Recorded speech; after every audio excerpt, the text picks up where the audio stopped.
لا الہ الا اللہ پڑھ لا الہ الا اللہ۔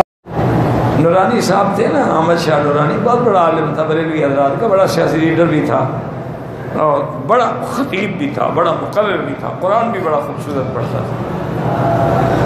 ایک دن یہ تبلیغی حضرات ہیں تو ایسے نا ماشاءاللہ کہ وہ مشورہ کیا کہ بھائی بات یہ ہے کہ اگر خدا نے قیامت میں ہم سے پوچھ لیا کہ بھئی نورانی کو دعوت دی تھی تبلیغ میں جانے کی، چیلہ لگانے کی،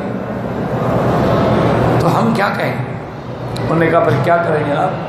انہوں نے کہا اس کا جو ڈاکٹر ہے نا وہ اپنا جماعت کا ہے، اس ڈاکٹر کے ذمہ لگاؤ، وہ اس کو دعوت دے۔ رستہ نکال لیا انہوں نے، ڈاکٹر کو سمجھایا، تیار کیا، ڈاکٹر صاحب گئے، ملے، انہوں نے کہا حضرت آپ کو پتہ ہے کہ رائے بھنڈ میں کم از کم 15 سے 20 لاکھ آدمی اکٹھا ہوتا ہے اور وہ سارے اہل سنت والجماعت ہیں، آپ کے ماننے والے ہیں۔ اصول ہے کہ وہ مولوی کو اپنے جلسے میں تقریر نہیں کرنے دیتے جب تک وہ چلہ نہ لگا چکا ہو۔ آپ اگر ایک دفعہ چلہ لگا لیں اور ان کی سٹیج پہ بیٹھ کے تقریر کریں تو 20 لاکھ آدمی ایک ہی دفعہ آپ کو مل جائے گا، ہیں تو سارے وہ آپ کے۔ نورانی صاحب ہنس پڑے، انہوں نے کہا ڈاکٹر صاحب اگر میں 40 دن کے لیے ان کے ساتھ چلا گیا میں بھی ان جیسا ہوں، پھر ان کی مخالفت کیا کروں گا؟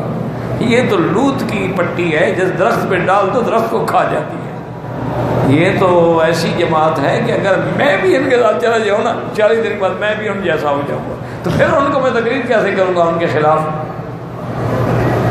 تو بہرحال لیکن انہوں نے دعوت دی۔